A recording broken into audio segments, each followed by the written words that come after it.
une marionnette sans ficelle, une dernière représentation, et un marionnettiste qui s'est évanoui dans le silence. Bienvenue sur Vérités Obscures, je suis votre hôte Louis. Laissez un commentaire ci-dessous, d'où écoutez-vous? Vos mots apportent de la chaleur à chaque mystère que nous partageons. Kamenkins. C'était un après-midi lumineux et miellé dans le village de Foxglove, une journée d'été presque trop idyllique pour être vraie. Les abeilles murmuraient paresseusement parmi les tiges de lavande, et l'odeur des scones frais et de l'herbe coupée flottait dans l'air.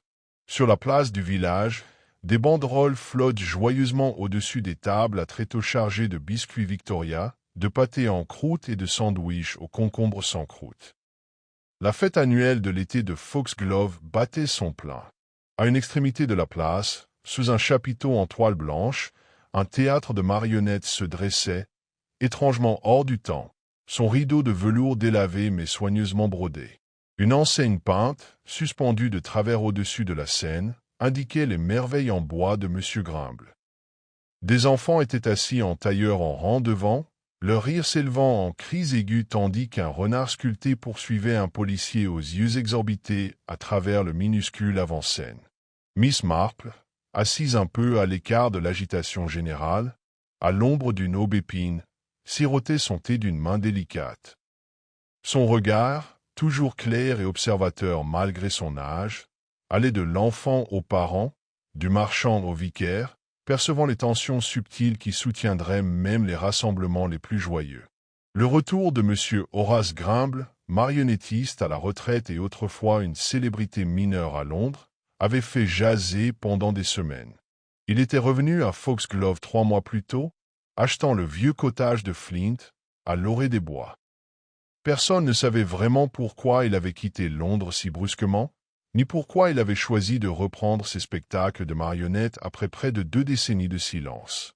C'était un homme aux habitudes curieuses, solitaire, intense et amateur de gin au petit déjeuner. Certains disaient qu'il parlait à ses marionnettes. D'autres prétendaient qu'il ne parlait à personne. Mais aujourd'hui, Grimble avait de nouveau pris le devant de la scène, ses marionnettes dansant sur un air ancien, sa voix s'élevant et retombant derrière le rideau, provoquant des halètements et des rires à parts égales. Jusqu'à ce que le rideau s'arrête.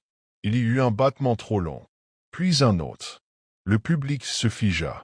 Un petit enfant gémit. Quelqu'un ricana nerveusement. Un cousin du vicaire, en visite chez Mana, s'avança vers la tente et souleva le rabat. Ce qu'il vit le fit reculer en titubant, poussant un cri étranglé. À l'intérieur, affalé derrière la scène miniature, serrant toujours les fils de sa dernière marionnette, se trouvait M. Grimble, la bouche ouverte dans un cri silencieux, les yeux vitreux, la peau pâle comme l'os, un bras plié anormalement sous lui, l'autre tendu comme au milieu d'un dernier geste. Mort.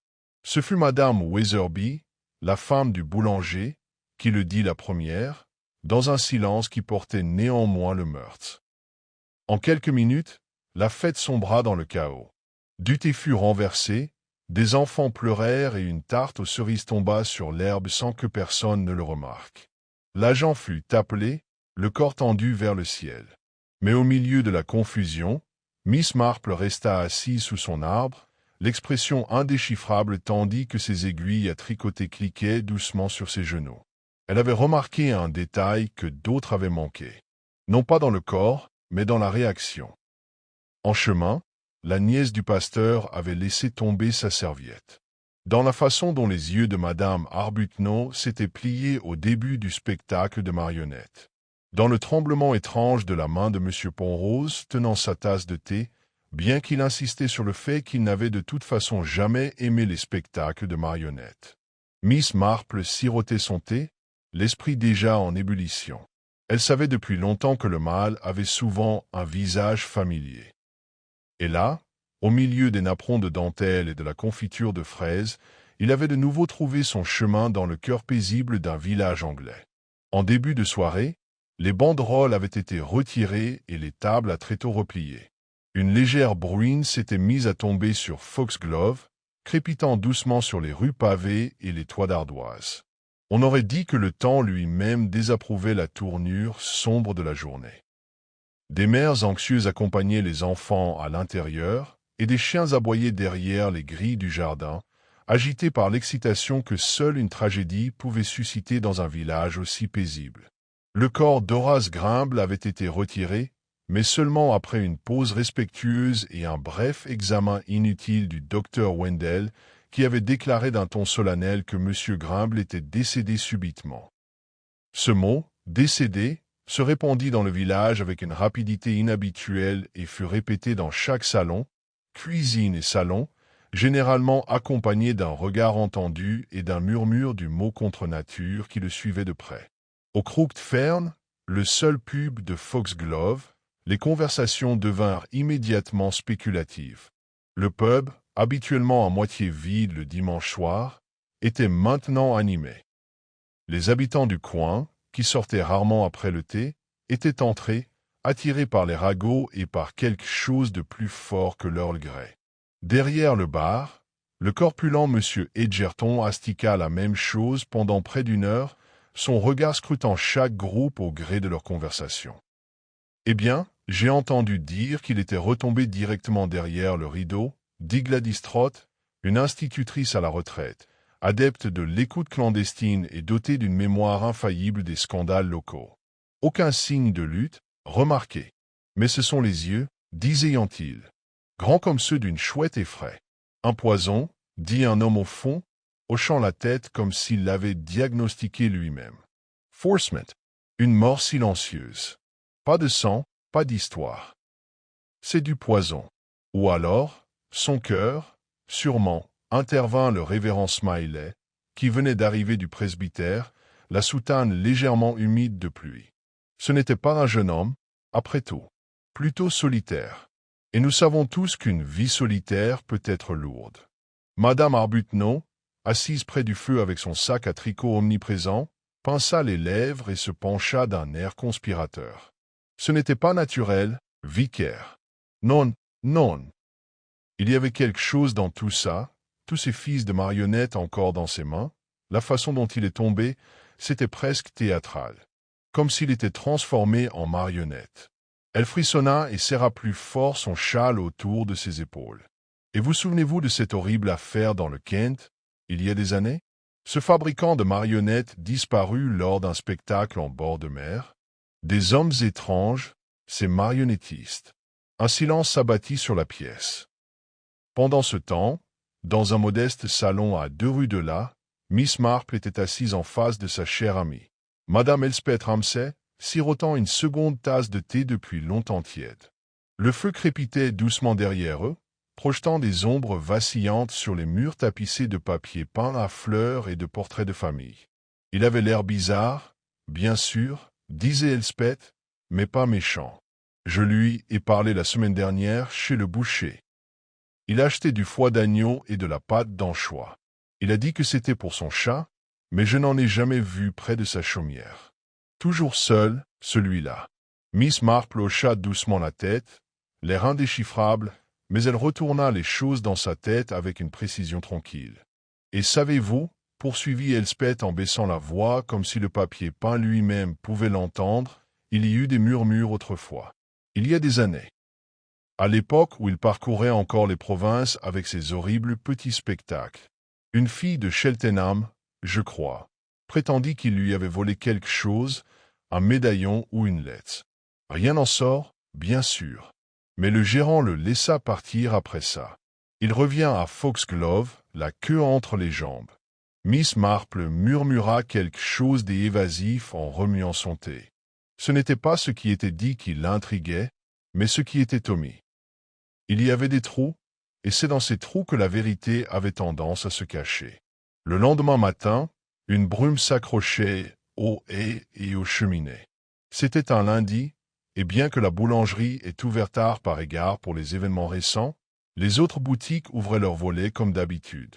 Le rythme de la vie du village reprit, malgré une pointe de suspicion. Chez le primeur, Madame Weatherby raconta sa version des faits pour la 4e fois, incluant cette fois un détail concernant une bouteille bleue suspecte derrière la scène de marionnettes, un détail qu'elle n'avait pas pu voir, mais qu'elle avait insisté pour obtenir. Son fils, Billy, tenta de la faire taire, mais elle le repoussa d'une tape. À la poste, M. Penrose était inhabituellement laconique, tâtonnant avec ses lettres et manquant de livrer un colis destiné à Rose Cottage, au Smith à Willow End. Lorsqu'on lui demanda comment il allait, il répondit sèchement bien, comme toutes les autres semaines.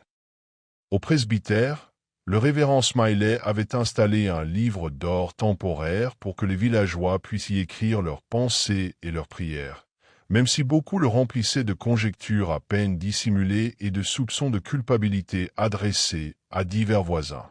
Seule Miss Marple semblait insensible à l'hystérie naissante. Après le petit déjeuner, elle fit sa promenade habituelle dans le village, saluant aimablement le laitier, admirant les roses devant la papeterie et s'arrêtant brièvement pour examiner un carré d'herbe écrasé en bordure du pré, désormais délimité par une ficelle et un petit panneau manuscrit indiquant avis de police. Elle ne dit rien, sortit simplement un petit carnet de son sac à main et y nota quelque chose, d'une écriture très soignée. Cet après-midi-là, l'inspecteur Cray arrive du bureau du comté. Homme trapu, l'air las et les chaussures qui grincent à chaque pas, il observait la scène avec un air de désintérêt avéré. Il avait géré des suicides, des accidents et un cambriolage qui avaient mal tourné. Mais un meurtre dans un village comme Foxgrove, si c'était bien de cela qu'il s'agissait, exigeait une attention différente. Des ennemis? Demanda-t-il, debout sous le chapiteau, les bras croisés, tandis que l'agent Merryweather rôdait à proximité. Aucun à notre connaissance, dit l'agent en regardant nerveusement vers le green. Restez seul. Un peu bizarre, mais pas de problème. Pas d'effraction. Pas de signe de lutte, marmonna Cray en feuilletant ses notes. On attendra le rapport du coroner. Mais d'ici là, mieux vaut rester vigilant. On ne meurt pas comme ça. Miss Marple, qui venait d'arriver au bout du green, n'entendit qu'une partie de cette remarque. Elle sourit faiblement. On meurt comme ça, bien sûr, à cause d'une crise cardiaque, d'un AVC, d'un excès de cognac par un après-midi de canicule. Mais ils ne le firent pas au milieu d'un spectacle de marionnettes, serrant les fils comme une marionnette, sous un public d'enfants et de mères observant dans un silence stupéfait. Non, ce n'était pas ainsi que la mort naturelle faisait son entrée. C'était du théâtre, et comme Miss Marple le savait bien, le théâtre avait toujours un scénario. Et quelqu'un tenait toujours les ficelles. Le lendemain matin, clair et calme, comme si le ciel lui retenait son souffle. La brume s'était dissipée et une douce brise d'été agitait les haies de Church Lane. Pourtant, malgré tout le soleil qui baignait le village de Foxgrove, une ombre persistait. Les gens souriaient moins librement, s'arrêtaient plus longtemps aux portes des jardins et regardaient par-dessus leur épaule plus souvent que d'habitude. C'était comme si le village avait pris une nouvelle dimension du jour au lendemain. Les sentiers familiers semblaient désormais incertains, et les vieilles connaissances étaient observées avec une curiosité discrète. Miss Marple se leva tôt, comme toujours, et s'occupa de ses géraniums avant le petit déjeuner. Elle les arrosa soigneusement en fredonnant, tandis que ses mains s'agitaient au rythme habituel d'une routine bien établie. Ses pensées étaient loin de son petit jardin. La mort subite ou le meurtre de M. Grimble, comme beaucoup l'appelaient désormais avec une solennité joyeuse, ne la quittait pas de l'esprit. Non pas qu'elle s'immisce, bien sûr. Elle n'avait jamais aimé le terme de fouineuse. Mais on ne pouvait s'empêcher d'observer, et Miss Marple, étant ce qu'elle était, avait toujours pensé qu'observer attentivement, surtout les gens, était une forme de devoir civique discret. Après le thé et les toasts, elle reprit son tricot et descendit sur la place du village, où le chapiteau avait été démonté et rangé. Une faible silhouette d'herbe piétinée et des épingles à fanions abandonnés étaient les seuls vestiges de la fête. Le gendarme avait délimité une petite place près de l'endroit où M. Grimble avait été retrouvé, bien que la barrière de ficelle ressemblât davantage à une corde à linge qu'à un effort sérieux de préservation des preuves. Miss Marple n'était pas seule. L'inspecteur Cray était revenu sur les lieux, les mains dans les poches de son manteau, les sourcils froncés, pensif, face à l'espace vide. À côté de lui, l'agent Merriweather tenait un presse-papier et semblait mal à l'aise, comme si l'herbe elle-même pouvait lui offrir un aveu. « Bonjour, inspecteur », dit doucement Miss Marple avec un sourire chaleureux. Cray se retourna, inclinant son chapeau d'un bref hochement de tête. « Mademoiselle Marple, je ne m'attendais pas à vous voir ici si tôt. Oh, je trouve une promenade matinale très revigorante. Ça éclaircit les idées. Vous avez tout à fait raison de revisiter la scène. On oublie souvent l'importance du décor. » Il parut légèrement amusé. « J'imagine que vous avez votre propre opinion sur tout ça. » Elle rit, très vaguement. « Pourtant, j'ai toujours pensé qu'on meurt rarement de façon dramatique sans raison. » Cray grogna et reprit son inspection. « Nous attendons toujours les résultats des analyses toxicologiques. Pas de blessures apparentes, rien d'anormal. Mais le médecin a dit qu'il y avait une odeur particulière près du corps. Il aurait pu renverser quelque chose. »« Ah !» répondit doucement Miss Marple, « mais M. Grimble était connu pour boire. Du gin, je crois, avec du citron. L'odeur n'était peut-être pas anormale. Ou peut-être était-ce quelque chose de bien moins évident. Quelque chose de théâtral. » Cray la regarda en plissant les yeux. « Vous voulez dire que c'était une mise en scène ?» Miss Marple secoua délicatement la tête. « Oh non, simplement que la scène avait un sens symbolique. Les marionnettes, voyez-vous, sont un moyen d'expression inhabituel pour un homme de son âge et de sa solitude. Et tenir les ficelles de la mort, eh bien, c'est soit tragique, soit significatif. Peut-être les deux. » L'inspecteur, visiblement incertain de la réponse à donner, émit un bruit vague et se tourna vers l'agent.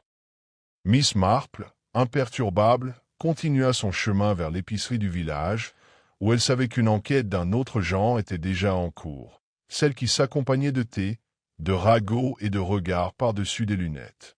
À l'intérieur de la boutique, l'air sentait la farine et le sucre d'orge. Madame Weatherby, les joues rouges et troublées comme toujours, se tenait au comptoir et discutait de boîtes de biscuits avec Madame Linton, la veuve de l'apothicaire. « Je vous le dis, il n'était pas en bonne santé, » dit Madame Weatherby. « On ne vit pas de gin et d'oignons marinés sans conséquence. » Ses mains tremblaient. Je l'ai remarqué la semaine dernière quand il a essayé de compter la monnaie. Il a laissé tomber une pièce de 6 pence par terre et l'a fixée pendant près d'une minute, comme si elle pouvait lui révéler un secret. « Eh bien, ce n'est pas une raison pour croire qu'il a été empoisonné, » répondit Madame Linton, bien que son ton manquât de conviction. « Pauvre homme, peut-être qu'il s'est simplement égaré. Les hommes aiment les artistes ne réussissent pas toujours bien à la retraite. » Derrière eux, Miss Marple choisit une petite boîte de biscuits au thé et la mit dans son panier, écoutant sans en avoir l'air. « C'est drôle quand même, » poursuivit Madame Weatherby en baissant la voix. « Je jurais avoir vu quelqu'un sortir de sa chaumière la veille de la fête. Juste une silhouette, vous savez, traversant le chemin d'un pas rapide. J'ai d'abord cru que c'était la nièce du vicaire, mais sa foulée était trop longue. Presque celle d'un homme. Ou d'une grande femme. En avez-vous parlé à un agent de police ?» demanda Miss Marple d'un ton léger, se retournant avec une expression curieuse. « Oh non, je ne voudrais rien faire de mal, » dit Madame Weatherby, soudain sur la défensive. « C'était peut-être mon imagination. Mais maintenant que j'y pense, le chien de M. Penrose aboyait énormément ce soir-là. Et vous savez que cet épagneul ne fait jamais d'histoire, sauf si quelqu'un est étrange. » Madame Linton hocha lentement la tête. « J'ai entendu quelque chose d'étrange aussi. Ce théâtre de marionnettes, vous savez, il a été livré une semaine avant la fête, et il était enfermé dans la remise derrière le presbytère. Mais quelqu'un a dit qu'il n'était pas fermé à clé tous les soirs, qu'il y avait du mouvement, des ombres, et une bougie allumée bien après minuit. » Miss Marple inclina légèrement la tête. « Curieux. Les marionnettes elles-mêmes étaient plutôt réalistes, non? Trop réalistes à mon goût, » murmura Madame Weatherby. Après avoir fait ses courses, Mademoiselle Marple sortit et s'arrêta près de la haie, le regard fixé sur l'étroit sentier qui menait à Flint Cottage, où M. Grimble avait vécu. La maison était maintenant silencieuse, les fenêtres vides, le jardin envahi par la végétation. Pas de ruban de police, pas d'agent de police, juste le silence inquiétant qui s'accroche à une maison autrefois soudainement vidée. Miss Marple continua son chemin, passa devant la forge, le presbytère où des rideaux blancs flottaient aux fenêtres ouvertes, et se dirigea vers le bureau de poste. Monsieur Penrose venait juste d'en sortir, l'air troublé et préoccupé. Il portait une liasse de courrier non trié et faillit la percuter. « Oh, Miss Marple, toutes mes excuses. Je ne vous avais pas vue. Ce n'est pas grave, dit-elle gentiment. Quelle période chargée, j'imagine. Oui, oui, les choses s'accumulent. Tout le monde envoie des lettres, des colis, des cartes de condoléances. Bien sûr, les journaux posent déjà des questions. J'ai reçu un appel du Foxglove examiné ce matin. Je voulais savoir si j'avais déjà vu M. Grimble en détresse. Je leur ai dit qu'il restait discret. C'est tout ce que je sais. Mais vous avez sûrement vu plus que ça, dit mademoiselle Marple avec un doux sourire. Les facteurs ont une perspicacité si particulière. Après tout, les lettres peuvent révéler bien plus que ce que l'on veut. Monsieur Penrose rougit légèrement. Je les distribue, Miss Marple. Je ne les lis pas. Bien sûr, dit-elle placidement. Pourtant, je me demande si quelqu'un a réfléchi au projet de Monsieur Grimble. Il n'aurait pas donné un spectacle de cette envergure s'il n'avait pas eu l'intention de rester. Et un homme qui prépare son avenir a rarement l'intention de le quitter volontairement. Penrose cligna des yeux, et avant qu'il puisse répondre, mademoiselle Marple s'éloignait déjà, son sac à tricot se balançant doucement à ses côtés. Le village aurait pu la considérer comme une vieille femme inoffensive, toujours à poser des questions et à commenter les parterres de fleurs. Mais ceux qui la connaissaient vraiment, et ils étaient rares, comprenaient que Miss Marple ne posait jamais de questions sans raison. Et quelque part, derrière les rideaux de dentelle et les clôtures fraîchement repeintes de Foxglove, quelqu'un avait une raison. Un secret attaché au fil d'une marionnette. En milieu de semaine, le village de Foxglove s'était installé dans le rythme incertain d'un lieu silencieusement assiégé. Bien qu'il n'y ait ni sirène, ni barricade, ni essaim de journalistes encombrant ces ruelles étroites, quelque chose d'invisible avait pris possession de la suspicion. Telle une fine poussière, elle se déposait sur chaque pas de porte et s'insinuait dans chaque conversation autour d'un verre d'eau. Les gens parlaient à voix basse et s'observaient avec méfiance. C'était le genre de tension qui ne pouvait prospérer que dans un endroit où tout le monde se connaissait ou croyait se connaître. Le rapport du coroner, lorsqu'il arriva, ne contribua guère à régler l'affaire. L'inspecteur Cray, debout dans le couloir du bureau du gendarme du village, le lut à voix haute à l'agent Merryweather, un froncement de sourcils si profond qu'il menaçait de devenir permanent. Décès dû à un arrêt respiratoire aigu, compatible avec l'ingestion ou l'inhalation d'un composé chimique à action rapide. Traces de résidus trouvés sur le bout des doigts et le tissu du col. Aucun contaminant alimentaire ou de boisson identifié. Le mode d'administration reste indéterminé. L'agent Merryweather remua. Mal. ALS. Alors, du poison? Probablement. Pas dans son tennis et gâteau. Alors oubliez les scones de Madame Weatherby, marmonna Cray. Quelque chose a été inhalé? Peut-être. Peut-être un contact avec une surface. Il se frotta le menton et regarda le bureau, où un petit sac de preuves contenait une paire de gants blancs délavés, des gants de marionnettiste légèrement mouchetés d'une poudre pâle qui n'avait pas encore été identifiée. Où les avons-nous déjà trouvés? Demanda Cray. Dans la vitrine des marionnettes, dit Merryweather. Derrière la scène. Cray hocha la tête. D'accord. Et c'étaient les gants qu'il portait pendant la représentation? Merryweather hocha la tête. D'après la nièce du vicaire, oui. Elle l'avait aidé à monter le théâtre. Il dit qu'il était très exigeant quant à l'utilisation de ses gants et qu'il ne toucherait pas les cordes sans eux. Cray émit un grognement pensif. Donc, ce qu'il avait tué était sur ses gants. Oui, est arrivé après. Quoi qu'il en soit, quelqu'un voulait que cela ressemble à une mort naturelle, ou du moins ne pas trop attirer l'attention. Astucieux, mais risqué. Il tapota son stylo contre le bureau. Commençons à affiner la liste. Qui avait accès à ces gants avant la représentation? La liste, en fin de compte, était étonnamment courte. Le premier nom était déjà sur les lèvres de plusieurs villageois: Marjorie Flint, la nièce du pasteur. Jeune, intelligente et étrangement intense, Marjorie était revenue à Foxglove 3 mois plus tôt seulement après avoir passé plusieurs années à l'étranger. En France, puis en Italie, et plus récemment, un bref et mystérieux séjour en Belgique. Elle était venue vivre chez son oncle, le révérend Smiley, après le décès soudain de ses parents, et s'était adaptée à la vie du village avec une aisance qui semblait un peu trop raffinée.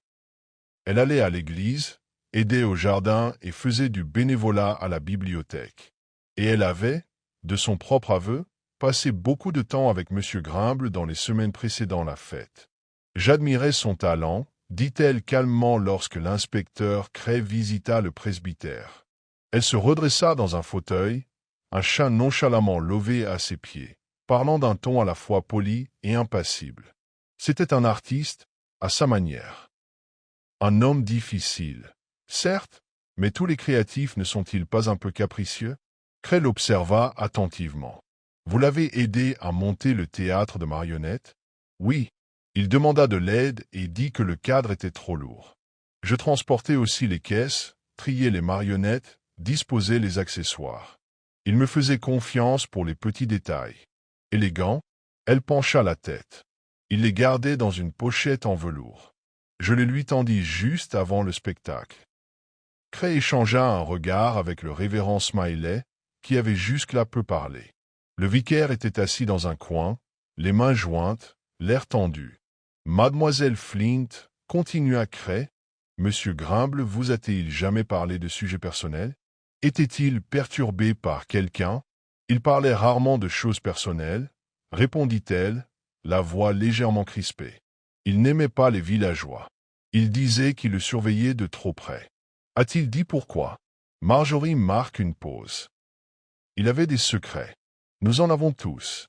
Cray griffonna un mot, puis se lève. Merci pour votre temps. Alors qu'il partait, Mademoiselle Marple franchit le portail du jardin. Elle était venue, soi-disant, rendre un patron de broderie emprunté à la femme du vicaire, alors que tout le monde savait que Madame Smiley était morte depuis des années. Cray haussa un sourcil. Le moment est bien choisi, marmonna-t-il. Pas du tout, répondit aimablement Mademoiselle Marple. J'aime tout simplement les hortensias en juillet. Et je crois que ceux du révérend Smiley sont parmi les plus beaux du comté. Cray lui lança un regard suspicieux, mais ne dit rien de plus. Miss Marple, après une brève et polie conversation avec le vicaire, reprit sa promenade à travers le village. Son esprit, cependant, s'attarda sur Marjorie. Il y avait une certaine réserve dans l'attitude de la jeune fille. Pas forcément de la culpabilité, mais quelque chose de dissimulé. Quelque chose de caché. Un autre nom avait refait surface depuis le rapport du coroner, quelqu'un d'autre ayant un accès direct au matériel du théâtre, M. Lyle Cartwright. Lyle était l'homme à tout faire du village, un homme nerveux à la casquette tachée d'huile et au visage patiné par des années de soleil et de vapeur de peinture.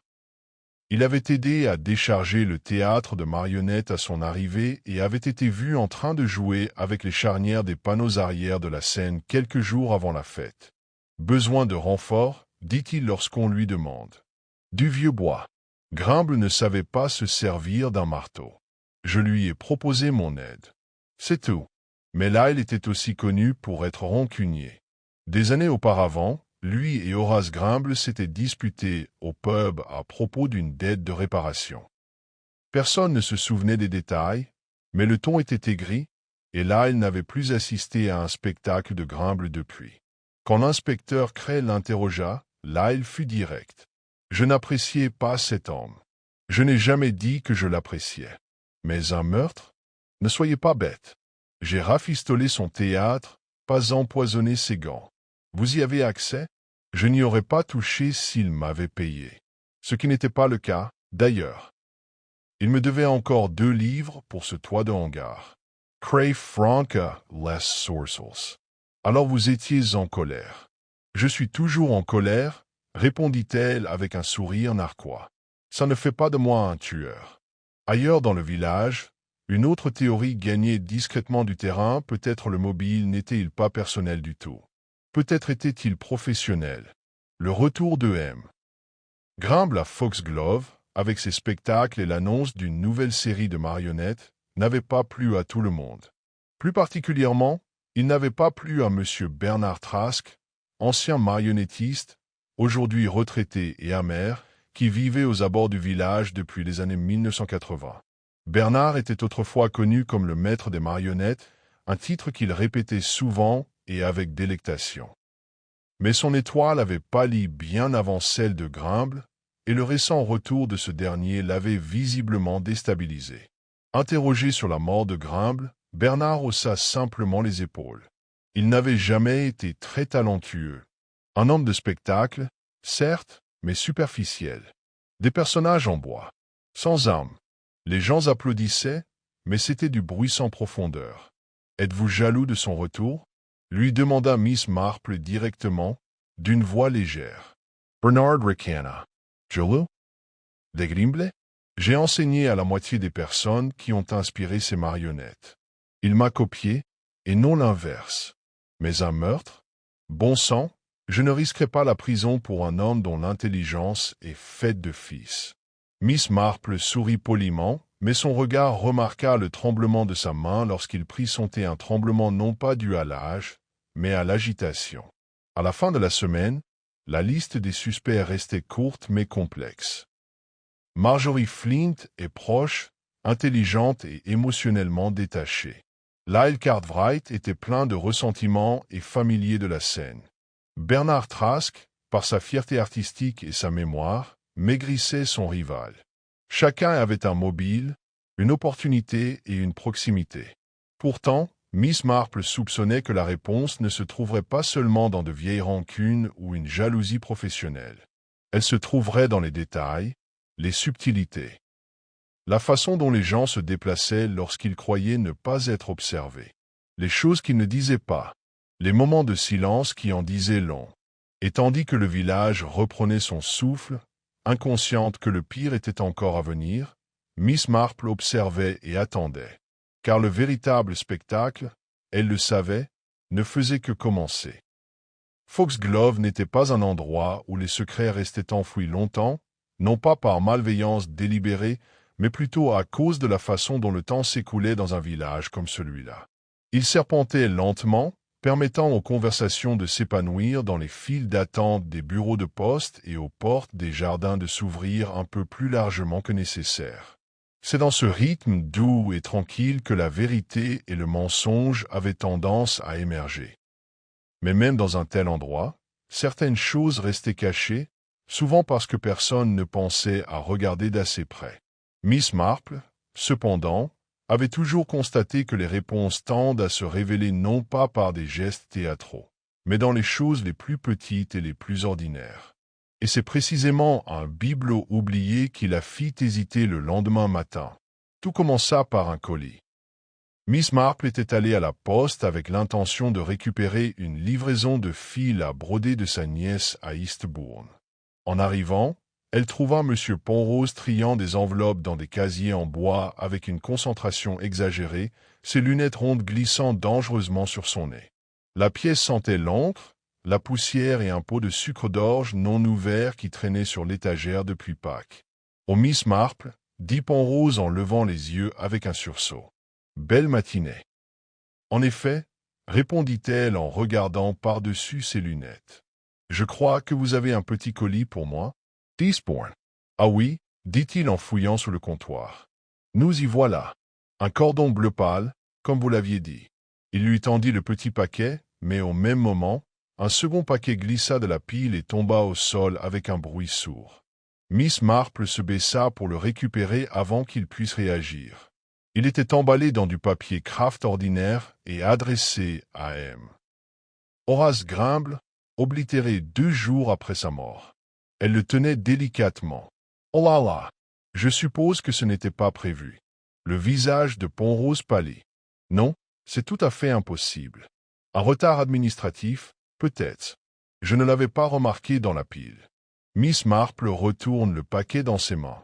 Il était léger, très léger et fin. Pas le genre de chose à laquelle on s'attendait pour un homme à la retraite.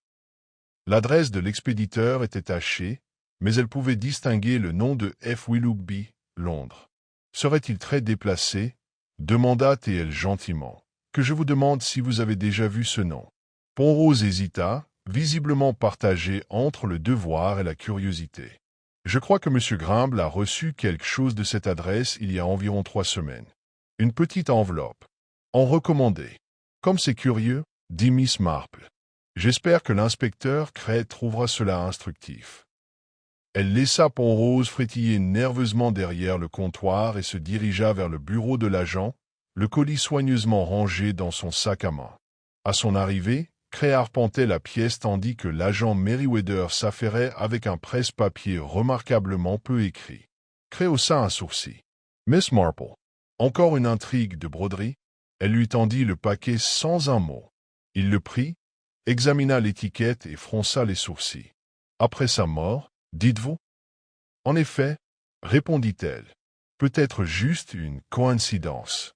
Mais il me semble que les coïncidences ont un taux de survie plutôt faible dans les enquêtes pour meurtre. » Cray découpa le papier avec son canif et en sort un seul objet, une photographie, noir et blanc, aux bords recourbés. On y voyait un Horace Grimble beaucoup plus jeune, debout dans ce qui ressemblait à une salle de théâtre en coulisses, entouré de marionnettes. Il souriait, ou plutôt, affichait un sourire narquois, et à côté de lui se tenait un autre homme. Un homme que Miss Marple reconnut aussitôt. « Bernard Trask » dit-elle doucement. Cray leva les yeux. L'autre marionnettiste? Oui, bien que bien plus jeune ici. Il y avait un mot griffonné au dos, à l'encre délavée. AHG.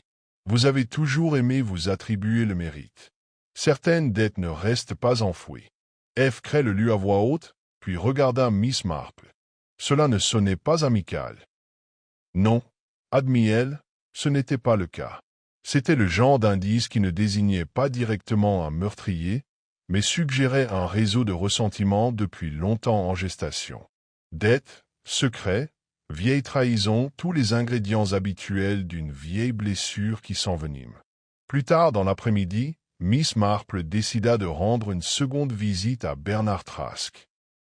Elle le trouva dans son salon, entouré de rideaux poussiéreux et de marionnettes à moitié terminées, leurs yeux de bois sans vie fixés dans des boîtes et des tiroirs. « J'avais tout oublié de cette photographie » a-t-il dit raideur, lorsqu'on m'a montré l'image.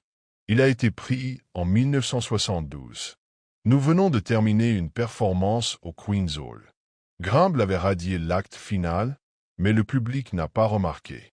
Ils ne l'ont jamais fait. Étage M. Willoughby demanda Mademoiselle Marple, tricotée maintenant inactive sur ses genoux. La mâchoire de Trask se resserre. Francis, il était notre manager de scène. Homme méticuleux, fidèle à une faute. Je n'avais pas entendu parler de lui depuis des années. Et pensez-vous qu'il a envoyé cela comme un avertissement? Je suppose que Trask a dit lentement, il l'a envoyé parce qu'il savait à quoi ressemblait Grimble. Finalement, quelqu'un voudrait qu'il réponde de ce qu'il avait fait. Mademoiselle Marple n'a pas appuyé. Au lieu de cela, elle a changé le sujet, posant des questions sur les marionnettes et le curieux paint Trask utilisé sur leur visage. Elle a noté, alors qu'elle sirotait son thé, le résidu de la poudre sur le street, la légère odeur chimique dans la pièce. Trask parlait de grains de bois et de vernis, mais ses doigts se sont empêchés plus qu'auparavant. Alors qu'elle partait, Mademoiselle Marple jeta une fois de plus une marionnette dans le coin, sa bouche gelée à moitié obligatoire, comme dans la crème au milieu. Ce soir-là, de retour à son chalet, Miss Marple s'est assise près de la fenêtre avec son tricot. La photographie est allongée sur la table à côté d'elle, et un petit morceau de papier porte le nom F. Willoughby a écrit 3 fois, chacun dans une main légèrement différente. Elle n'était pas chimiste, pas spécialiste judiciaire, mais elle comprenait les gens. Elle a compris comment les égos peuvent durcir comme un vieux bois, comment les légers et les trahisons pouvaient devenir des éclats qui s'enfouissent profondément sous la surface. et elle a compris que lorsque les gens ne pouvaient pas contrôler leur vie, ils essayaient de contrôler les autres à travers des marionnettes, ou autrement. Elle est en train de filer de l'aiguille finale quand un coup pointu est venu à sa porte. C'était Elspeth Ramsay, essoufflée et rose de marcher trop rapidement. Elspeth a déclaré Mademoiselle Marple, surprise. « Est-ce que tout va bien? Il y a eu un autre incident ?» a déclaré Elspeth, serrant son sac à main. C'est Lyle Cartwright. Il s'est effondré. À l'atelier. Ils disent que c'est la même chose que Grimble. Les yeux de Mademoiselle Marple se plissèrent. Elle se leva, prit son châle et suivit son ami dans le crépuscule décolorant. Donc, ce n'était pas fini. Pas encore. Et si quelqu'un pensait qu'il pouvait attacher les extrémités lâches comme des cordes de marionnettes, ils se sont beaucoup trompés. Au moment où Mademoiselle Marple et Elspeth Ramsay sont arrivés à l'atelier de Lyle Cartwright, une petite foule s'était déjà rassemblée, leurs voix étouffées et affrontant le crépuscule de lavande. Le faible martèlement de curiosité et de peur résonna tranquillement à travers les voix du village, alors que le mot se propageait de bouche en bouche comme le feu à travers des haies sèches. L'atelier lui-même était un bâtiment en briques squattes près de l'ancien moulin, son panneau rouillé se balançant doucement dans la briselle, Cartwright Réparation Générale et Menuiserie. Les grandes portes avaient été laissées entr'ouvertes, et une seule lanterne vacillante à l'intérieur projette des ombres instables à travers le sol couvert de sueur. Lyle Cartwright était vivant, mais à peine. Il était allongé sur une civière près de l'arrière de la pièce, enveloppé dans une couverture de laine, son visage pâle et des lèvres teintées de bleu. Le docteur Wendell a plané au-dessus de lui, marmonnant des assurances, tandis que le gendarme Merriweather se tenait rigidement par la porte, incertain de garder le patient ou de fuir complètement la scène. Mademoiselle Marple, bien que respectueuse, n'a pas hésité à observer. Elle est entrée à l'intérieur, les yeux en prenant tout ce que les outils ont laissé disperser sur le sable, un bras de marionnette cassé sur le sol et une tasse fumante sur un tabouret à proximité, maintenant renversé. Le docteur Wendell se tourna au son de ses pas doux. « Il vivra » a-t-il dit, clairement ébranlé. C'était le toucher et y aller pendant un moment. Même symptôme que l'essoufflement grimule, l'effondrement, les spasmes. Mais le début n'était pas aussi rapide.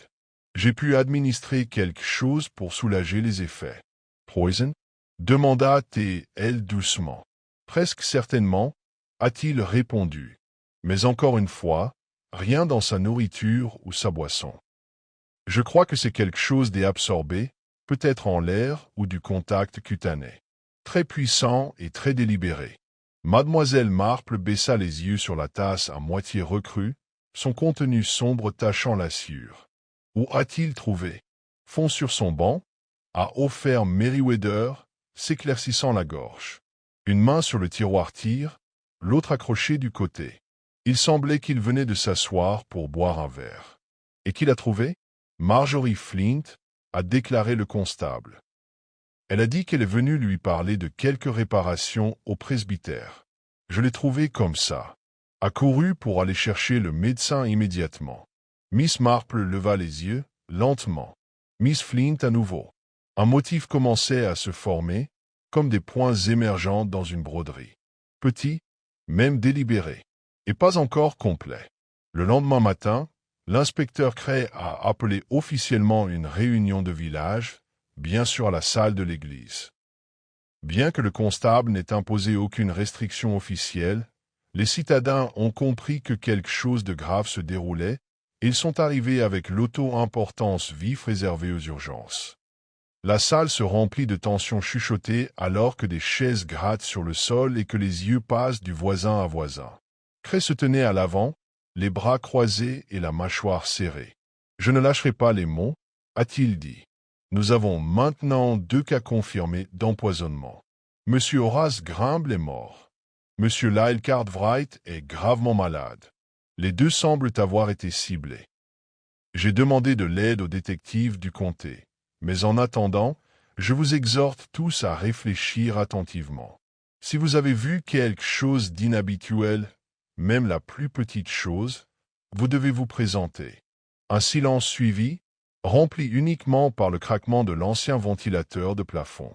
Puis, lentement, une main se leva.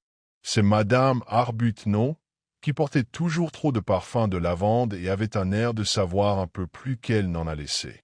« Je ne sais pas si cela signifie quelque chose, a-t-elle dit délicatement, mais j'ai vu Marjorie Flint près du chalet de M. Grimble la veille de sa mort. Elle portait quelque chose comme une sacoche, je crois, et elle était pressée. Les têtes tournaient. Marjorie, assise près de l'arrière, les mains jointes, ont rencontré le regard de la pièce sans tressaillir. Je retournais à un livre, dit-elle calmement. Il m'en avait prêté un sur l'histoire des marionnettes. Il avait ses notes en marche. Et vous n'avez pas mentionné cela à l'inspecteur auparavant? Demanda Cray. Je ne pensais pas que c'était pertinent. J'ignorais qu'il allait mourir, évidemment. Miss Marple l'observait attentivement. Il n'y avait aucun tremblement dans sa voix, aucune panique dans ses yeux. Mais il y avait quelque chose d'autre, une immobilité, comme si elle avait répété chaque mot à l'avance. Puis le révérend Smiley se leva. « S'il vous plaît, » dit-il en écartant les mains. « Ma nièce a été d'une grande aide pour cette communauté. Je vous prie de ne pas vous laisser aller à des soupçons sans raison. Nous avons dépassé le stade des politesses, » dit le révérend Cray sans embâche. Une autre main se leva. Cette fois, c'était celle de Bernard Trask. « Si nous examinons les motivations, » dit-il froidement, « nous pourrions aussi prendre en compte le ressentiment de M. Cartwright. Grimble lui devait de l'argent, et d'après ce que j'ai entendu, Cartwright n'a pas hésité à le faire savoir. « Oui, mais c'est lui la victime maintenant, » murmura quelqu'un d'autre. « Exactement, » dit Miss Marple depuis sa chaise près du lit. Sa voix était basse mais claire, ce qui pourrait suggérer un second crime sans rapport, ou une erreur. Et je ne crois pas qu'il s'agisse d'une coïncidence. Ce soir-là, Miss Marple reçoit une visite. Marjorie Flint apparut à sa porte juste avant le coucher du soleil, le visage tirant mais l'air calme. « Miss Marple, » dit-elle, « je crois que vous nourrissez des soupçons à mon sujet. Puis-je entrer ?» Miss Marple ouvrit grand la porte. « Bien sûr, ma chère. » Ils étaient assis dans le salon, les rideaux à moitié tirés, une théière entre eux. « Je tiens à être clair, » dit Marjorie, « je n'avais aucune raison de faire du mal à M. Grimble ou à M. Cartwright. Mais je savais que Grimble gardait des secrets. Il me confiait des choses peut-être parce que j'étais l'une des rares à l'écouter sans juger. Quel genre de choses? Demanda Dowsement Miss Marple. Marjorie hésita, puis poursuivit. Il m'a dit un jour que les marionnettes étaient le moyen le plus sûr de dire la vérité. Elles disent ce que nous ne pouvons pas dire, dit-il. Il tenait des journaux, des croquis, des schémas. Il travaillait peut-être sur quelque chose, mais cela ressemblait plus à une confession. Avez-vous vu ces journaux? Oui, admit-elle. Mais une seule fois. Ils étaient étranges. Des noms que je ne reconnaissais pas. Des événements d'il y a des années, des représentations, des lettres, des disputes. Il avait même écrit sur Bernard Trask. Miss Marple hocha lentement la tête. Et ces journaux sont-ils toujours au cottage? Non, dit Marjorie. C'est ça qui est étrange. J'y suis retourné le lendemain de sa mort, espérant récupérer le livre que je lui avais prêté. Les journaux avaient disparu. Disparu? Répéta Miss Marple. Comment lever ou cacher? Je ne sais pas, mais quelqu'un était là après sa mort. J'en suis certaine. Lorsque Marjorie partit, Miss Marple resta assise en silence un moment. L'énigme se recomposait, comme un motif qui commençait à se défaire. Elle prit son carnet et griffonna 2 lignes secrètes écrites en bois et à l'encre. La marionnette ne tire jamais sur ses propres fils. Elle commença à soupçonner que quelqu'un d'autre, quelqu'un qui ne figurait pas encore sur la liste de l'inspecteur, jouait un rôle bien plus important dans ce théâtre en plein essor. Le rideau ne s'était pas encore levé sur le dernier acte, mais il le fera bientôt. Le soleil se leva le lendemain avec une douceur trompeuse, projetant une brume dorée sur Foxglove. Pour un étranger de passage, cela aurait pu ressembler à n'importe quel paisible village anglais. Avec ses couvertes de rosée, ses premières livraisons de lait et la faible odeur de pain s'échappant de la boulangerie. Mais pour les villageois, l'illusion de tranquillité s'était estompée. La mort ou les fragilités de 2 hommes en l'espace de quelques jours avaient laissé un traumatisme au sein de la communauté, et ce traumatisme commençait à s'assombrir. Miss Marple, cependant, n'avait jamais trouvé les apparences réconfortantes. C'est précisément lorsque le calme semblait régner qu'elle avait appris à être la plus attentive. On reprenait souvent ses habitudes après une crise, et c'est dans la lente reconstitution d'une vie normale que les fissures commençaient à apparaître. Elle avait passé une bonne partie de la matinée dans son jardin, ostensiblement à désherber les haricots verts, mais en réalité, elle repensait à sa conversation avec Marjorie Flint. La jeune fille en avait révélé beaucoup, peut-être trop. Derrière ces paroles calmes se cachait la peur, une peur non pas née de la culpabilité, mais du fait d'en savoir plus qu'il n'était raisonnable de l'admettre. Miss Marple l'avait déjà constaté chez des épouses au courant des affaires de leur mari, chez des employés qui falsifiaient des comptes, chez des jardiniers qui avaient vu des choses qu'ils n'auraient jamais dû voir. La peur de savoir est silencieuse, pesante et corrosive. Mais ce n'était pas seulement la confession de Marjorie qui avait éveillé ses pensées. C'étaient les journaux disparus. S'ils avaient disparu du cottage de Grimble après sa mort, quelqu'un les avait emportés délibérément. Et quelqu'un est revenu sur les lieux en sachant quoi chercher. Le matin même, l'inspecteur Cray arriva au cottage accompagné de 2 agents et d'un homme en costume marron du bureau de la police scientifique du comté. Miss Marple, qui avait fait une petite promenade dans le chemin juste après le petit déjeuner, inclina poliment son chapeau en franchissant le portail. « Je suppose que vous cherchez les journaux, dit-elle innocemment. Cray lui lança un regard fatigué. Entre autres choses. S'ils existent. Oh, ils existent, répondit-elle joyeusement. Mais je ne pense pas que vous les trouverez maintenant. Il cligna des yeux. Et pourquoi? Parce que si j'étais du genre à emporter des documents aussi compromettants, je les aurais brûlés ou cachés bien avant que la police ne pense à les chercher. Cray soupira. Vous nous aidez pas, Miss Marple? Oh, je crois que oui, dit-elle doucement. Mais pas comme vous le souhaitez. À l'intérieur du cottage, la fouille fut méthodique. Les tiroirs furent vidés, le parquet inspecté, les placards fouillés. Mais il n'y avait aucun carnet, aucun croquis, aucun écrit d'aucune sorte. Juste une modeste collection de livres sur les marionnettes, quelques bouteilles de gin et un présentoir mural où étaient autrefois accrochées des marionnettes, désormais ostensiblement vides. L'homme au costume marron, qui se présente quand même. Foley trouva quelque chose d'étrange, si ce n'est un minuscule éclat de verre dans la cheminée, presque enfoui sous les cendres. Il le rangea silencieusement dans un sac et ne dit rien à Miss Marple en passant. Mais elle le remarqua. Plus tard dans la journée, un autre rebondissement se produisit, inattendu. Le courrier de l'après-midi apporta une lettre adressée au bureau du constable, l'enveloppe marquée d'une écriture tremblante mais familière. Elle était de Lyle Cartwright. Encore en convalescence chez le docteur Wendell, Lyle avait visiblement retrouvé suffisamment de force pour dicter ou griffonner quelques pensées, et ce qu'il écrivit fit sensation dans tout le village à l'heure du dîner. Dans sa lettre, Lyle accusait Horace Grimble de chantage.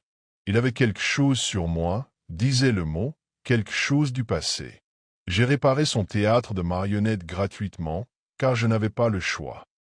Il a dit qu'il révélerait ce que j'avais fait quand j'étais plus jeune, quelque chose que personne à Foxglove ne savait. Il avait écrit, il avait dit que ça allait figurer dans sa grande pièce. J'étais terrifié. Mais je ne l'ai pas tué. Quelqu'un m'a devancé. La lettre, remise d'abord à l'inspecteur Cray, puis partagée à contre-cœur avec Miss Marple, était la pièce manquante du puzzle, non pas la solution, mais l'indice du schéma du crime. Intéressant, songea Miss Marple en relisant le dernier paragraphe. Il ne dit pas quel était le secret. C'est assez révélateur, vous ne trouvez pas? Cray hocha la tête d'un air sombre. Assez pour suggérer un mobile, mais pas assez pour prouver son innocence. Ou la culpabilité, ajouta-t-elle. Mais cela confirme une chose, Grimble collectait des informations sur les gens. Peut-être pour un mémoire, ou quelque chose de plus dramatique. Cray se renversa en arrière. ce qui donne à presque tout le monde dans ce village une raison d'être nerveux. En effet, au cours des 2 jours suivants, l'ambiance à Foxglove change encore. Ceux qui avaient auparavant considéré l'incident comme un accident tragique s'observent désormais avec méfiance. On murmurait que la dernière œuvre de Grimble, qu'il s'agissait d'une pièce de théâtre, d'un journal ou d'un confessionnal, contenait les noms de plusieurs villageois. Et que quelqu'un, quelque part, cherchait désespérément à empêcher leur nom d'être lu à voix haute. Même Bernard Trask n'était pas à l'abri de cet examen minutieux. Miss Marple lui rendit une seconde visite, cette fois sous prétexte de collecter des dons pour le jardin de l'église. Il la salua avec raideur, moins accueillante qu'auparavant. « Vous avez entendu parler de la lettre de Lyle, je suppose » dit-elle doucement en jetant un coup d'œil aux marionnettes encore éparpillées sur son espace de travail. « Tout le monde l'a entendu, » répondit Trask sèchement. « Mais je ne sais pas ce que cela prouve. »« Cela prouve que Grimble avait des connaissances, » dit-elle. « Des connaissances peuvent être dangereuses, et qui n'étaient pas aussi inoffensives qu'il en avait l'air. » Trask détourna le regard. « Aucun de nous ne l'est. » Miss Marple l'observa un instant, puis souleva nonchalamment un petit tissu du coin du banc. Dessous se trouvait une tête de marionnette en bois inachevé, mais indubitablement sculptée à l'effigie de Grimble lui-même. Elle haussa un sourcil. « C'est quelque chose. » Trask rugit. C'était une plaisanterie. « dit Miss Marple, mais peut-être que tout le monde ne trouverait pas ça drôle. » En partant, elle nota dans son journal que Trask cachait plus que du ressentiment. « Je sais quelque chose.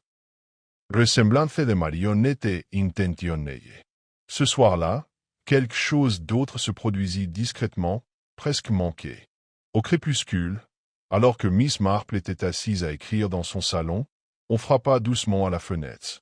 C'était Billy Weatherby, le plus jeune des boulangers, essoufflé et pâle. « Miss Marple, murmura-t-il, j'ai vu quelqu'un se faufiler derrière la maison de Grimble. Tout à l'heure. Grand, en manteau. Impossible de voir le visage. Mais ils avaient une lampe torche et entrèrent par la porte latérale. Miss Marple s'y leva vivement. « Tu l'as dit à quelqu'un? »« Non. Tu étais le plus proche. »« Bon garçon, » dit-elle en attrapant son châle. Elle n'appela personne. Au lieu de cela, elle marcha silencieusement dans la rue qui s'assombrissait, les pieds bien ancrés sur le gravier. Au bord du chemin, elle s'arrêta derrière une édif et jeta un coup d'œil à travers. Une ombre se déplaça à l'intérieur du cottage. La torche vacilla brièvement, puis disparut. Elle attendit, et au bout de 5 minutes, la silhouette apparut, portant un paquet enveloppé dans une toile cirée. Ils s'arrêtèrent, regardèrent autour d'eux, puis disparurent vers les bois. Miss Marple resta immobile comme une pierre jusqu'à ce que la nuit reprenne possession du chemin. Elle avait vu juste assez la démarche, la hauteur, le regard nerveux. Et maintenant, elle le savait. La pièce ne se résumait pas à des marionnettes. Elle parlait de vérité. Et quelqu'un essayait de réécrire la fin. Mais pas avant que le rideau ne tombe, décida-t-elle. Foxglove se réveilla le lendemain matin avec une odeur de terre humide et de haies trempées par les fenêtres ouvertes. Le ciel restait bas et couleur éteint, lourd de la promesse d'une nouvelle averse. Mais le temps ne parvint pas à dissiper la tension qui planait sous la surface silencieuse du village. Les événements de la veille n'étaient pas parvenus au public. Seule Miss Marple et une autre personne savaient que quelqu'un s'était infiltré dans la chaumière d'Horace Grimble à la faveur de l'obscurité et en était ressorti, un paquet serré contre la poitrine. Miss Marple n'avait suivi que jusqu'ici, prudente pour ne pas risquer d'être découverte. Elle avait vu la silhouette disparaître dans les bois qui bordaient le village, aussi complètement que le brouillard s'élevant des champs. Le lendemain, l'inspecteur Cray est de nouveau convoqué à la chaumière, cette fois par Miss Marple elle-même. Il arriva le col légèrement humide et visiblement à bout de patience. « J'espère que vous ne m'avez pas amené ici pour rien, Miss Marple, » dit-il en essuyant la pluie de ses manches tandis qu'elle le conduisait à travers le portail. « Oh, pas du tout, » répondit-elle doucement. « En fait, je crois que nous sommes peut-être très proches de la vérité. » Il la regarda avec scepticisme. « Et comment comptez-vous l'obtenir » en invitant la vérité à se révéler, comme c'est souvent le cas lorsqu'on s'est posé la bonne question. Craig grogna, mais la suivit sans protester. À l'intérieur du cottage, peu de choses avaient changé. Une légère odeur de poussière persistait au mur, et les quelques marionnettes restantes, intactes et raides, pendaient-elles des sentinelles lugubres à leurs crochets. Miss Marple fit lentement le tour de la pièce, son regard s'attardant sur une armoire verrouillée dans un coin. Elle tourna la clé, que Gray avait récupérée parmi les pièces à conviction, et l'ouvrit. À l'intérieur se trouvaient d'autres marionnettes. Mais l'une, curieusement, n'avait pas de fils, une petite silhouette pâle, aux membres articulés et aux lèvres peintes, figée dans un cri silencieux.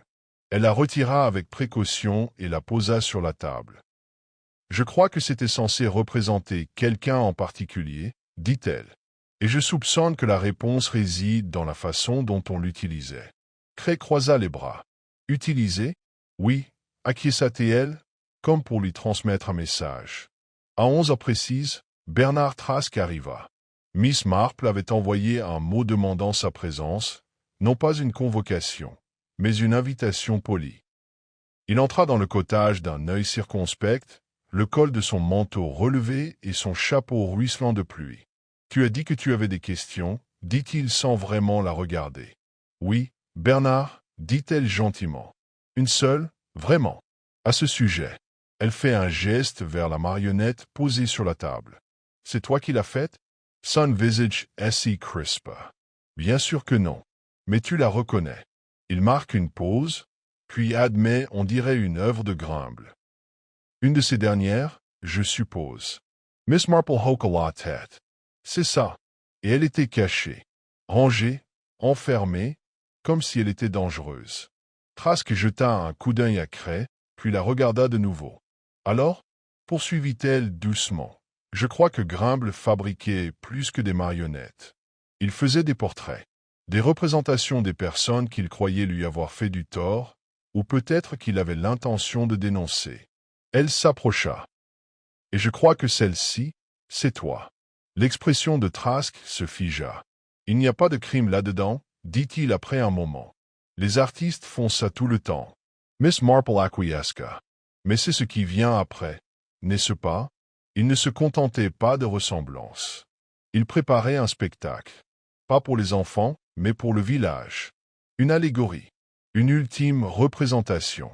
Et dans ce spectacle, chaque marionnette incarnerait une version de la vérité.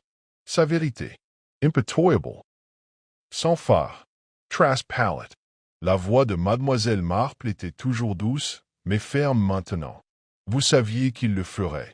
Vous avez lu les journaux, ou peut-être connaissiez-vous déjà les histoires. Mais il allait les raconter à voix haute. Et vous ne pouviez pas le permettre. L'inspecteur Cray s'avança. Vous l'accusez? Mademoiselle Marple secoua la tête. Non, pas encore. Elle reporta son regard sur Trask. Parce que quelque chose cloche. Vous étiez en colère? Oui. Mais vous êtes un homme fier? M. Trask. Vous l'auriez défié, peut-être même tenté d'arrêter le spectacle. Mais pas avec du poison. Cray haussa un sourcil. Alors qui? Miss Marple sourit doucement. C'est ce que je compte bien découvrir. Mais pour cela, il me faudra parler à Miss Flint. Seule.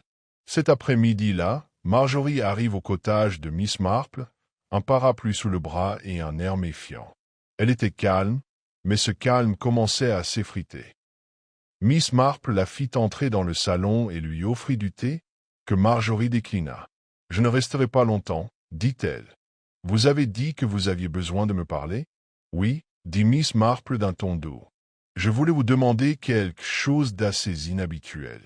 À propos de ficelles. » Marjorie cligna des yeux. « Des ficelles? »« Oui, celles utilisées dans les marionnettes. Résistantes, très fines, enduites de cire.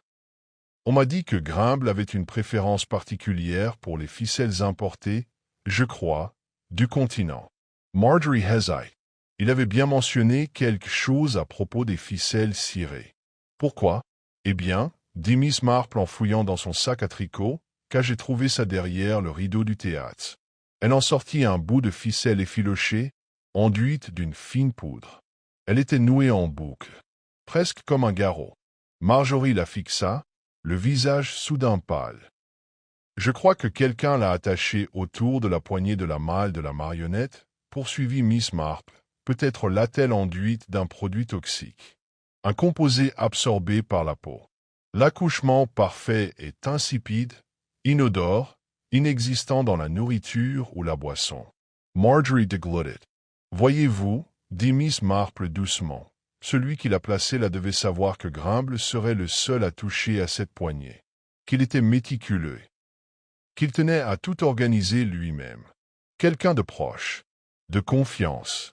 Marjorie se leva, la voix tremblante. « Je ne sais pas ce que vous voulez dire. » Miss Marple n'insista pas. « Bien sûr. » Mais elle ajouta, « Ça a dû être assez douloureux de le voir s'apprêter à exposer votre famille, vos parents. Des secrets qu'il croyait enfouis depuis longtemps. Peut-être même qu'il avait quelque chose sur toi aussi. Quelque chose qu'il menaçait de révéler. » Marjorie se retourna brusquement. « Tu ne comprends pas. »« Non, » dit Miss Marple. « Mais j'imagine. Une trahison déguisée en amitié. Un homme qui prétendait être ton mentor, mais qui utilisait tes confidences. » Les yeux de la jeune fille brillaient de larmes retenues. Miss Marple S.E. level entertainment. « Tu sais ce que je pense? Je crois que tu ne voulais pas le tuer au départ. Juste l'effrayer.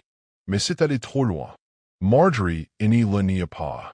Au lieu de cela, elle se détourna et dit doucement qu'il méritait pire. Dehors, la pluie avait cessé et le village semblait retenir son souffle. Miss Marple la raccompagna jusqu'à la porte. « Tu n'as pas avoué, bien sûr, » dit-elle gentiment. « Mais peut-être que tu le feras quand tu seras prête. Et quand tu le feras, je pense que tu découvriras que la clémence n'est pas si rare en ce monde. » Marjorie se retourna une fois avant de disparaître dans le chemin. À l'intérieur, Miss Marple retourna à sa chaise, reprit son tricot et commença le rang suivant. Elle n'avait besoin ni d'une signature, ni d'une déclaration. Elle en avait vu assez dans le regard de la jeune fille. Le marionnettiste avait tenu de nombreuses ficelles. Mais finalement, c'était l'une des siennes qui lui avait échappé et s'était refermée avec une précision cruelle. Et quelqu'un d'autre, autrefois son élève, avait appris à les tirer. Ce fut le lendemain soir que Miss Marple appela l'inspecteur Cray. La pluie était passée, laissant derrière elle un chemin pavé étincelant et un parfum d'air pur et de roses humides. Elle se tenait près de la fenêtre de son salon, sa voix toujours aussi douce, mais avec une note de calme et de finalité. « Je crois que l'inspecteur, dit-elle, qu'il est temps que la vérité éclate au grand jour. » Cray arriva une demi-heure plus tard, trempé par la brume et visiblement épuisé, son carnet sous le bras. L'agent le suivait, consciencieux comme toujours, bien que encore pâle sous le choc des récents événements. Miss Marple les accueillit tous deux avec un pot de darjeeling chaud et une assiette de sablé. Mais Cray déclina cette dernière. « J'espère que vous ne nous avez pas fait venir pour parler encore de ficelle, » murmura-t-il en s'installant dans le fauteuil en face d'elle. « Pas du tout, » dit-elle aimablement. « La ficelle a rempli son rôle, mais je souhaite maintenant vous montrer le tableau dans son ensemble. Un récit complet, si vous voulez. » Cray soupira mais ouvrit son carnet. Miss Marple commença d'un ton doux et mesuré. Tout a commencé, en vérité, bien avant la fête.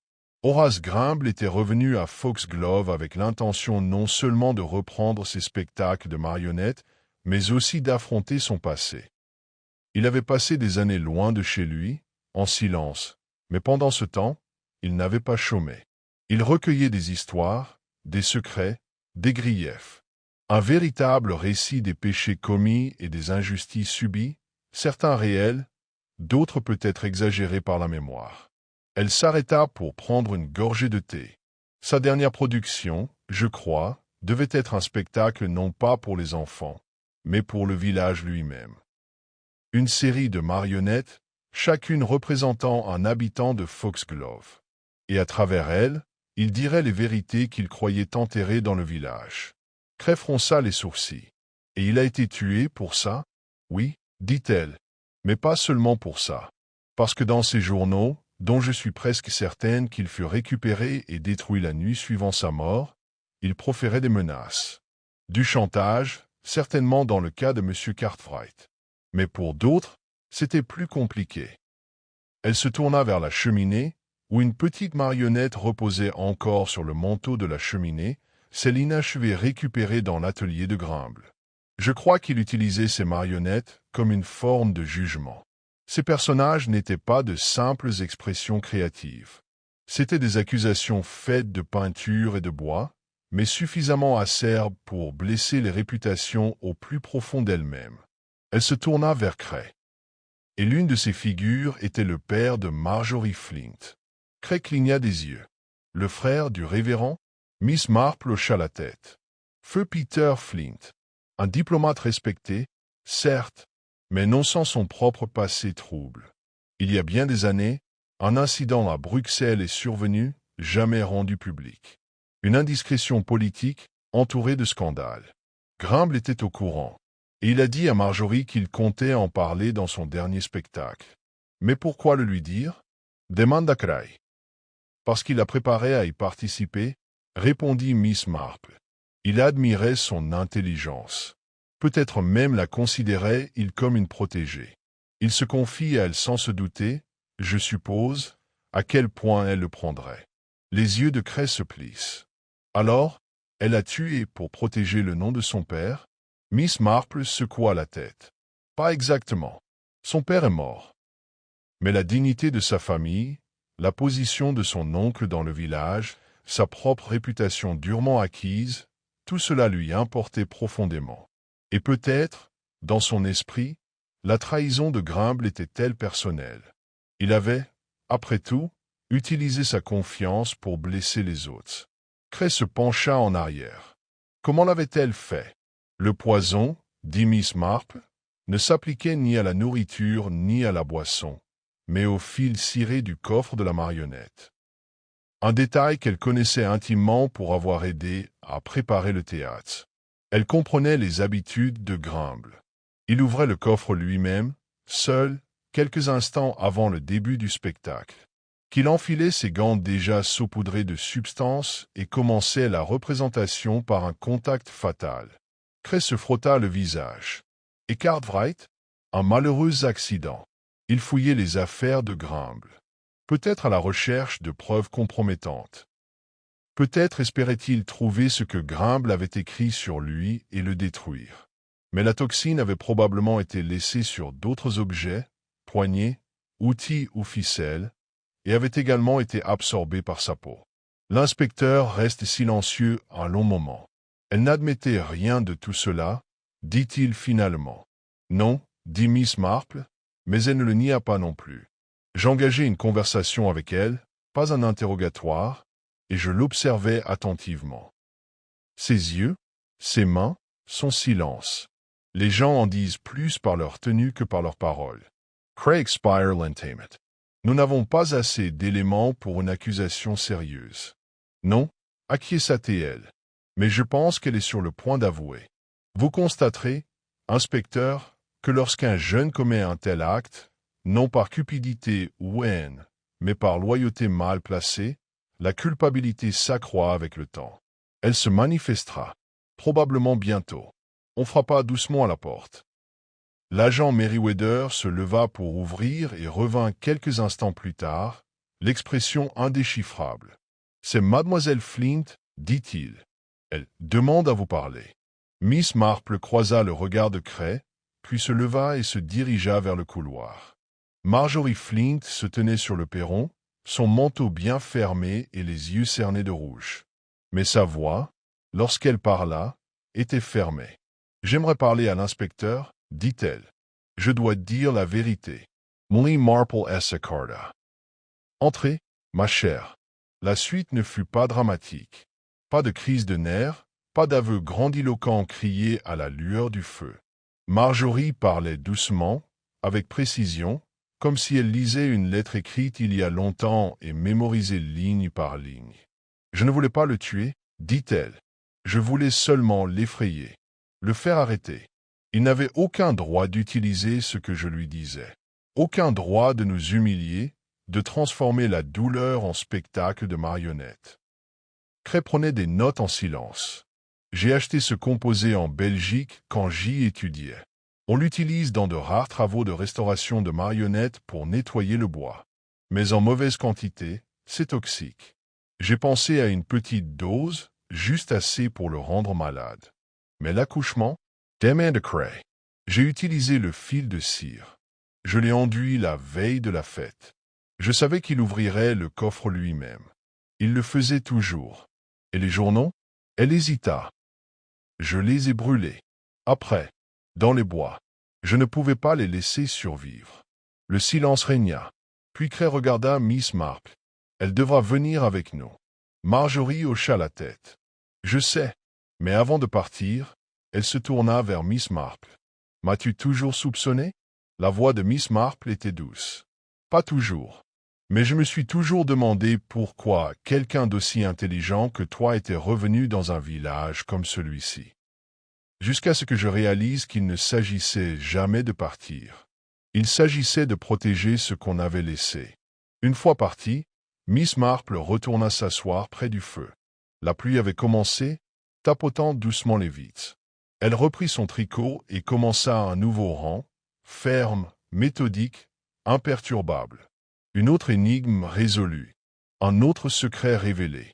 Et quelque part, dans l'écho des membres en bois et des visages peints, le rideau final était tombé. Dans les jours qui suivirent la confession silencieuse de Marjorie Flint, Fox Grove retrouva progressivement et au prix d'efforts visibles une sorte de normalité. La pluie se calma. La brume chassa les champs. Les fenêtres s'ouvrirent à nouveau, et les jardins de devant, autrefois laissés à l'abandon dans le chaos des dernières semaines, furent bientôt taillés et illuminés par les fleurs du solstice d'été. Mais sous les haies bien entretenues et les allées soignées, quelque chose avait changé.